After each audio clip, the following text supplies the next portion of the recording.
Bonjour à tous et bienvenue dans cette nouvelle vidéo de déballage de boîtes pour Horror Arkham, le JCE. On continue à voir les cartes truands de la boîte Le Festin de Hemlock Vale. Je dirais peut-être que c'est la 3e vidéo pour les cartes truands. Et voilà. Voilà pour l'intro. Bon, je suis tombé du lit ce matin, donc, façon de parler bien sûr, donc je suis pas encore super bien réveillé. Alors, première carte, faux papier. Alors, une carte qui a deux versions, deux niveaux.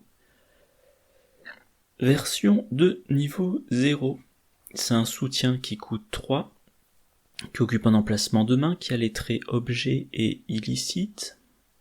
Action, choisissez un ennemi dans votre lieu et inclinez les faux papiers. Discussion, effectuez un test d'intelligence de difficulté 1. Ce test gagne +1 à sa difficulté pour chaque soupçon sur les faux papiers. En cas de réussite, découvrez un indice dans votre lieu et placez une ressource sur les faux papiers en tant que soupçon. En cas d'échec, vous devez soit défausser les faux papiers, soit l'ennemi choisi vous attaque. Il y a aussi une version de niveau 4. Alors, ça coûte une ressource de moins. La difficulté du test est de 0. Quand on réussit le test, on découvre un indice dans son lieu ou dans un lieu connexe. Au niveau 0, c'est dans son lieu.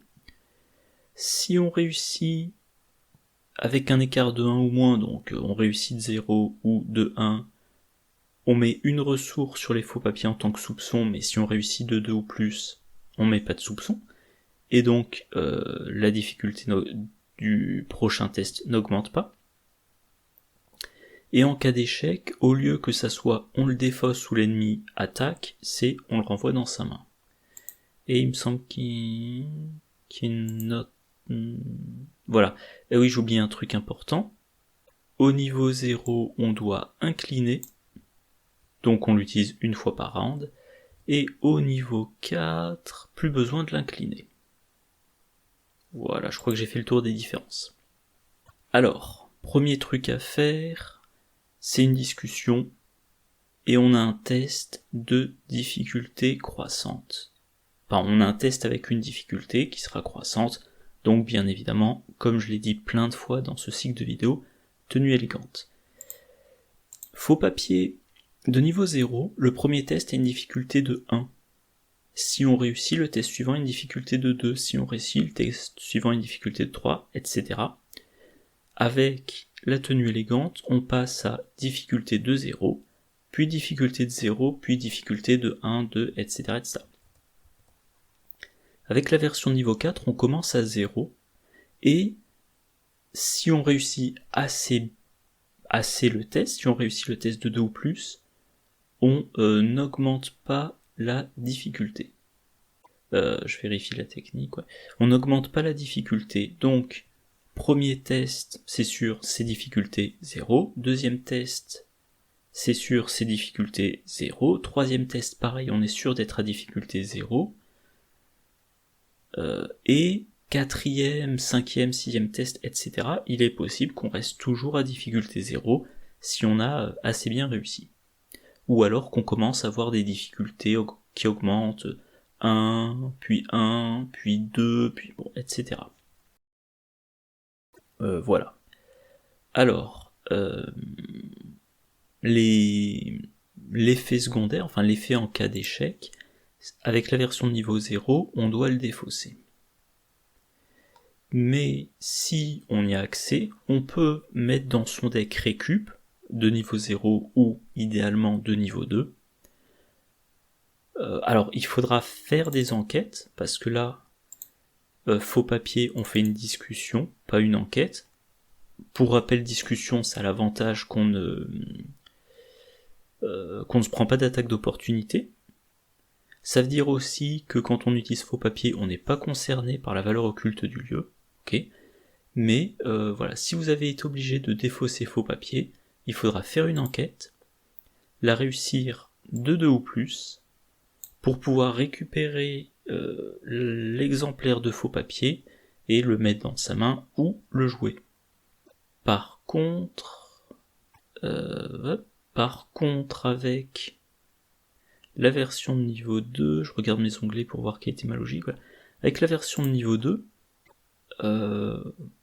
alors, avec la version de niveau 2, ah oui, et l'autre effet possible de se faire attaquer par l'ennemi, bon bah, si l'ennemi par exemple n'inflige qu'un seul dégât, c'est peut-être la meilleure solution. Ok. La version de niveau 4,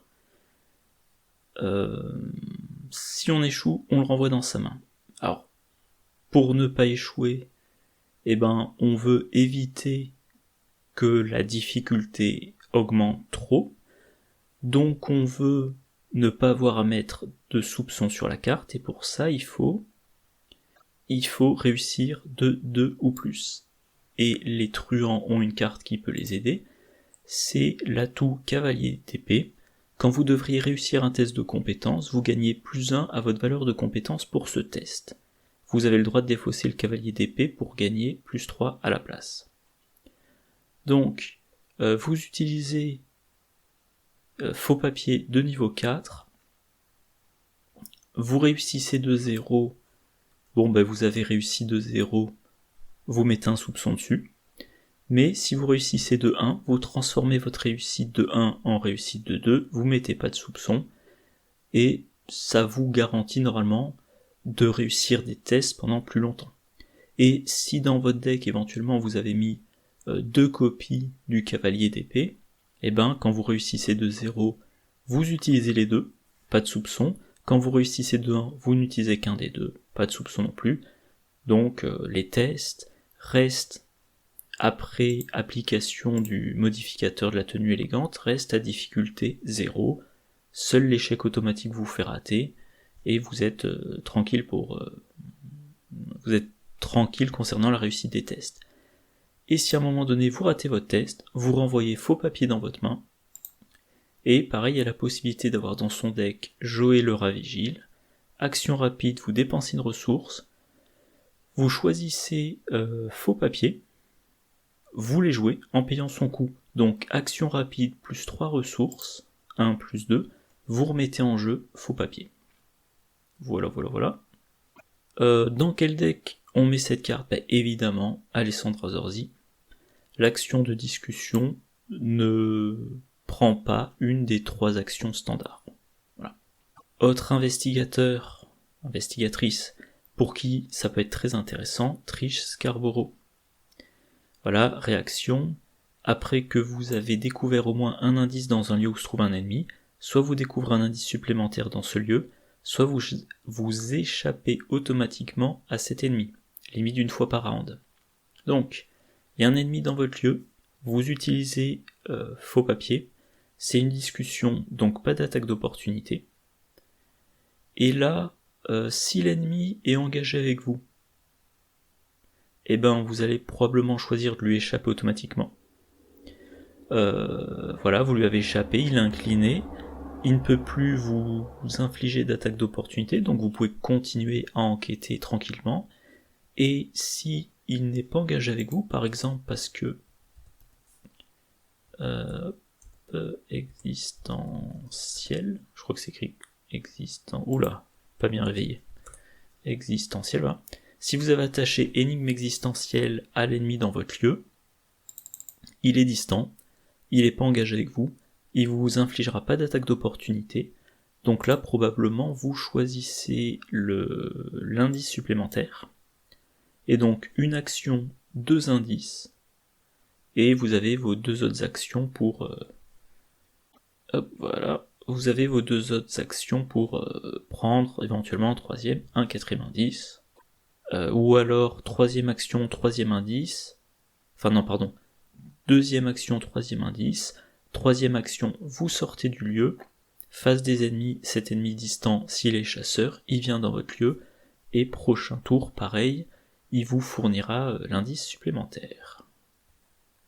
Alors, Faux papier, ça nécessite un ennemi dans le lieu. Donc soit c'est un ennemi qui est déjà présent parce que vous le laissez en jeu sans essayer de le vaincre depuis 1, 2, 3 tours ou depuis le début de la partie, sinon il y a notamment, il y en a d'autres, 2 cartes pour avoir des ennemis. Les gardiens ont en chasse, voilà, rapide à jouer quand vous devriez piocher une carte rencontre lors de la phase du mythe. À la place, cherche un ennemi parmi les 9 cartes du dessus du deck rencontre, générez-le engage avec vous, au lieu de son lieu de génération normale, et mélangez le deck rencontre. Si vous ne pouvez pas, piochez la carte du dessus du deck rencontre. Donc voilà, vous cherchez un ennemi au-dessus du deck rencontre. Version de niveau 3, vous cherchez un ennemi dans tout le deck rencontre. Voilà. Et les truands ont accès à taper dans la fourmilière, événement gratuit, cherche un ennemi parmi les 9 cartes du dessus deck rencontre et générez-le engage avec vous. Ensuite, découvre un indice dans votre lieu et gagnez X ressources, X étant la valeur de vie de cet ennemi. Et puis évidemment, on remélange le deck rencontre. Donc taper dans la fourmilière, l'avantage c'est que, alors déjà, vous avez un ennemi pour faux papier, vous avez également un indice, et vous avez gagné des ressources. Donc, voilà, si on prend l'exemple d'Alessandra Azorzi, on va probablement faire un truc du style taper dans la fourmilière pour aller chercher l'ennemi. Ensuite, action gratuite, on utilise faux papier pour avoir un autre indice sans enquêter. Premier indice, taper dans la fourmilière. Deuxième indice, faux papier. On n'a toujours pas eu à enquêter, on n'a toujours pas eu à se soucier de la valeur occulte. Ensuite, action rapide, on attache séduire à cet ennemi. Deuxième action standard, on va dire, du tour, eh bien, soit on utilise l'effet de séduire pour échapper à l'ennemi, soit on utilise l'effet de séduire pour déplacer l'ennemi dans un lieu connexe. Voilà, et puis mettons troisième action du tour, on enquête pour le dernier indice du lieu, et le tour suivant, on entre dans le lieu de l'ennemi non chasseur, et on utilise faux papier, troisième action, on le déplace, etc. etc. Et dans un deck Trish Scarborough, et ça va peut-être plutôt être on joue taper dans la fourmilière, on génère l'ennemi, on prend l'indice, comme on a pris l'indice, on échappe automatiquement à l'ennemi, deuxième action, faux papier, et pareil, là ensuite on voit, est-ce qu'on veut sortir du lieu, parce que le lieu est vide de ses indices, est-ce qu'on reste, est-ce qu'on attache énigme existentielle à l'ennemi pour qu'il ne réengage plus Trish, voilà. Alors, deuxième carte, charme gravé sur un os de baleine. Ah oui, je l'ai pas mentionné, faux papier, salettré, objet, donc par exemple c'est tutorable avec sac à dos, saletré illicite, donc on peut le mettre dans le mini-deck de marché clandestin. Voilà. Mais je pense que quand je ferai la vidéo sur le deck d'Alessandra Azorzi, vous verrez ça en application. Deuxième carte, charme gravé sur un os de baleine. Un soutien qui coûte 1, qui occupe l'emplacement d'accessoires, trait, objet, charme et maudit. Ajoutez 1 à 3 pions maudits à la réserve du chaos et inclinez le charme gravé sur un os de baleine. Gagnez une ressource. Pour chaque pion ajouté, gagnez une ressource supplémentaire. Alors je révise un petit peu. Voilà. Donc, première chose à faire remarquer, les truands sont la classe qui a, à la louche, je dirais, le plus de cartes qui occupent l'emplacement d'accessoires. À la louche, j'ai pas fait le compte exact. On a notamment, pour moi, un grand classique, c'est l'étui à cigarette porte-bonheur. On réussit un test de 2 ou plus, on l'incline, on pioche une carte. Pour les decks de truands, friqués, combattants, il y a aussi le crâne décoré de niveau 3 qui est bien. Après qu'un investigateur, un soutien lié ou un ennemi dans le lieu est vaincu, on met une ressource de la réserve de pions dessus. Pour une action, on retire jusqu'à 3 charges. on pioche autant de cartes et on gagne autant de ressources. Donc de la bonne génération de pioches et de ressources. Et pareil pour un truand combattant, on a la corde à piano. Action rapide, lors de votre tour, inclinez la corde à piano, combattre, vous gagnez plus de en force pour cette attaque, à utiliser uniquement sur un ennemi ayant exactement un point de vie restant. Donc on peut tuer les petits ennemis en action rapide ou achever les gros ennemis en action rapide. Carte pareil qui... Alors je la joue peu, comme disent certains critiques, certains reviewers, cette carte-là, pour moi, typiquement dans un deck Tony Morgan, c'est la 31e carte. J'ai du mal à lui faire une place dans le deck, mais sur le papier, elle est quand même intéressante. Voilà. Voilà. Donc cette carte-là, qu'est-ce qu'on peut en dire? C'est de la génération de ressources. Pour une action, on gagne une ressource plus 1 à 3 ressources supplémentaires. Donc une action pour de 1 à 4 ressources. La génération de ressources la plus classique, c'est la planque. Planque, une action, une carte, on gagne 3 ressources. Bénéfice de 2 ou de 1 selon comment vous calculez l'effet que ce soit une carte et une action. Alors j'ai pas mis tous les autres générateurs de ressources classiques, on a aussi série gagnante de niveau 2, on paie 5, on gagne 10, donc bénéfice de 5. Série gagnante de niveau 4, on paie 3, on gagne 10, donc bénéfice de 7. Moins 1 ou 2 selon que vous comptez ou pas la carte et l'action. Voilà. Là, c'est une action pour jouer la carte, c'est une action pour l'activer. Donc si vous l'utilisez qu'une fois dans la partie, vous avez dépensé 2 actions et la carte pour jusqu'à 4 ressources. Si vous utilisez cette carte-là, mettons 3 fois dans la partie, c'est 4 actions, plus une carte, donc 5. J'ai dit utiliser combien? 3 fois pour jusqu'à 12 ressources, donc 12 moins 5. À vous de voir si le bénéfice action dépensée par rapport à ressources gagnées est bon ou pas. Ah oui, j'oubliais quand même un truc à mentionner. Comment s'appelle cette carte-là? C'est Pacte Faustien. Voilà, le Pacte Faustien. Une carte, 0 ressources, on met 2 pions maudits à la réserve du chaos et on gagne un total de 5 ressources réparties. Pareil, carte, ressources, moins 2, plus 5 ressources. Carte action, je veux dire, moins 2, plus 5 ressources, bénéfice de 3. Bon. Mais clairement, un des intérêts de cette carte, c'est on a une carte de niveau 0 qui, une fois par round, il faut bien l'incliner, donc une fois par round, vous pouvez utiliser une de vos actions pour mettre jusqu'à 3 pions maudits dans le sac du chaos. Alors, le maximum possible dans le sac du chaos étant de 10, 3 pions, c'est un petit tiers de ce qu'on peut mettre. Donc je pourrais dire c'est une portion importante du maximum. Et on va faire ça pour un deck qui veut des pions bénis. Qui veut des pions maudits, pardon. Alors, pour rappel, on a la compétence sceptique. On l'attribue un test. Lors de ce test de compétence, les pions bénis et maudits ont un modificateur de plus 1 au lieu du plus 2, moins 2.